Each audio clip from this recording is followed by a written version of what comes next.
I want to talk about a kind of a sensitive subject today. I would definitely say it's that, but I think it's about time it get addressed somewhere. And that is the issue that's being raised consistently by the left, and that's called white supremacy. And what I want to kind of do is, first of all, do a little bit of historical look at this subject. Obviously, this was a concept that originates in this, particularly in the South, and had to do with, of course, slavery, and then ultimately in the post-Civil War period, the maintenance of control in the South by uh, the whites in the South over the black populations, which they, of course, feared and wanted to control. And of course, in the civil rights era of the 50s and 60s, all these Jim Crow type laws and policies were obliterated. And I would say that by certainly by the 1970, even in places like Georgia, the whole concept of white supremacy was in serious decline. And I'd say by the 80s, it became kind of a non-issue. I mean, white supremacy is defined as basically in the dictionary as the people that believe that whites should rule over all other groups because they are fundamentally inferior or something of that sort. And the point I'm making is I don't believe anybody of substance today really believes that.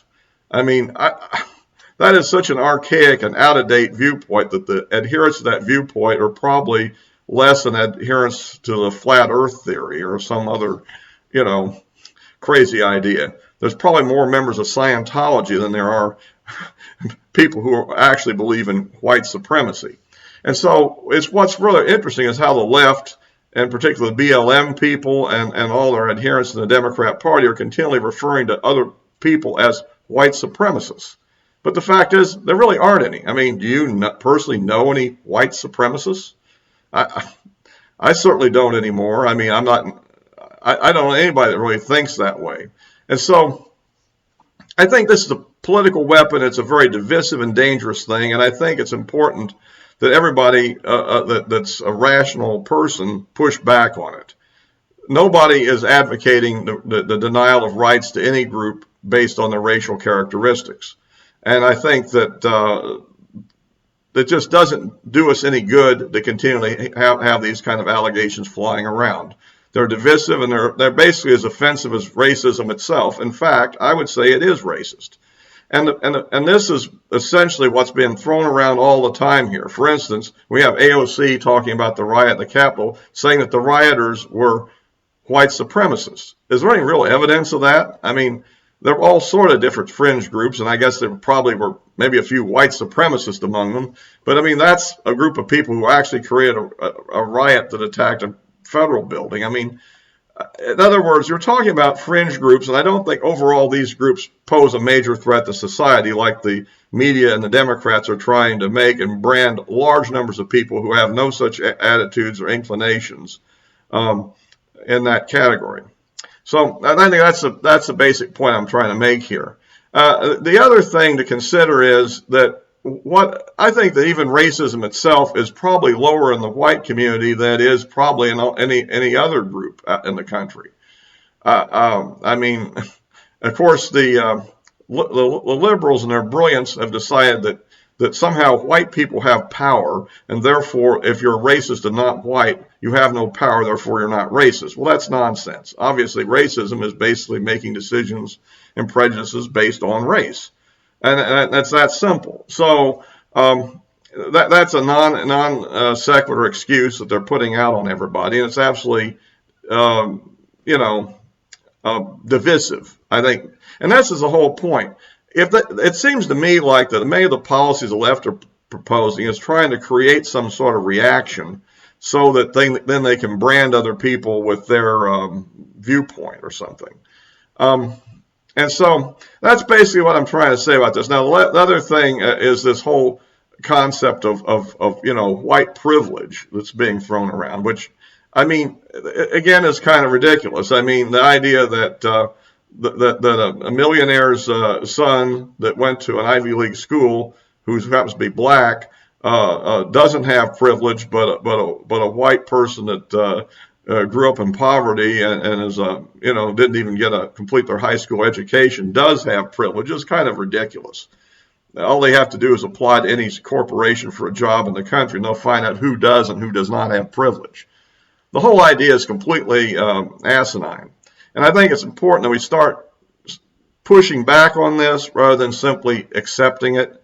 I think, if you accept a lie and don't say anything about a lie too much, the lie becomes a truth, if you will. And that's something that we have to be very cautious of. We are in a very diverse country, and in fact, it's going to be that way. It's going to continue to be that way. And eventually, we're going to evolve to a situation where probably no discernible group is actually a majority of the country within a couple of decades or so, probably on a nationwide basis. I think California has already evolved to that level. And so I think that becomes more important than ever to stick to the concept of true racial equality and openness. I mean, for instance, today you're dealing with people who really are rejecting the very doctrine that Martin Luther King spoke of, even though they celebrate his birthday. But the point is that the fact of the matter is he was always arguing that we should judge people by the content of their character, not the color of their skin. And yet that's not what we're seeing from the left today. We're continually saying, well, can we trust our National Guard troops because they might be white or something? Even worse, they might have voted for Trump or something. But the fact of the matter is that, this is a basic effort of the left to divide the country and to achieve certain goals that will put them in power. And this needs to be pushed back on and rejected. And it really has no validity. Like I said, I don't personally know anybody that really advocates white supremacy. Now, what I do see sometimes is reaction to certain events, such as the BLM riots. Well, that was a reaction to a riot. That's not a reaction to their African-American neighbor that lives across the street or their African-American coworker that they've been working with. That's not at all what this is. This is a reaction to a group of people who basically empowered the criminal element in these underprivileged areas to go out and go on a rampage. Because let's face it, a lot of the people who are on a rampage were probably part of the normal, criminal thug elements of that sector of the community anyhow. And by basically tying up the police in one other area, they managed to then go on a rampage because there's nobody there to stop them. And so, anyway, but I don't think reactions to things like that are even racist. They're just making obvious assumptions.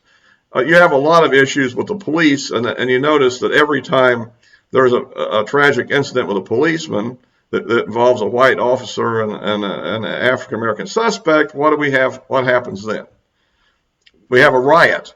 And then maybe we find out months later that, in fact, the use of force was legitimate because there were things that were not really seen or known at the time. For instance, the George Floyd incident is a perfect example of this. It's almost certain to me that the guy really died of a drug overdose, of fentanyl. And in reality, apparently, this was suspected by the police at the time, and they were actually engaged in like a first aid measure to keep them on his side rather than on their back where he would suffocate. It didn't work, and the paramedics didn't get there in time. But that is not the same thing as saying he tried to strangle the guy, which is what they're claiming. Which I think will be interesting to see what happens in court on that. But it's another example of how this sort of counter racism or whatever you want to call it manifests itself and continues to keep people agitating and is doing a lot of damage. The fact of the matter is more people were killed in BLM riots this year that were African American than were wrongly shot by police officers, for sure, probably. So, this is, one of these kind of crazy things that keeps going on.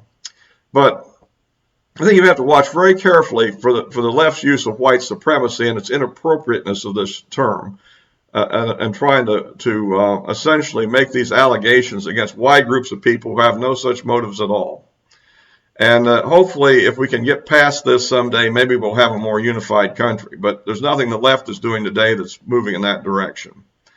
Well, I'll bring this to a close now. If you like these videos, give me a thumbs up on there and subscribe. And ring the bell and get if you're on YouTube. And I'll probably also be posting these on on Rumble now. Sorry about that. I did post my previous video on Rumble and got a few views on that too, I noticed. So we'll probably do both, but you can't like and subscribe. Well, you can subscribe to Rumble, but basically I think either way, YouTube is probably the best bet to follow me, but Rumble is a good alternative as well. Until next time.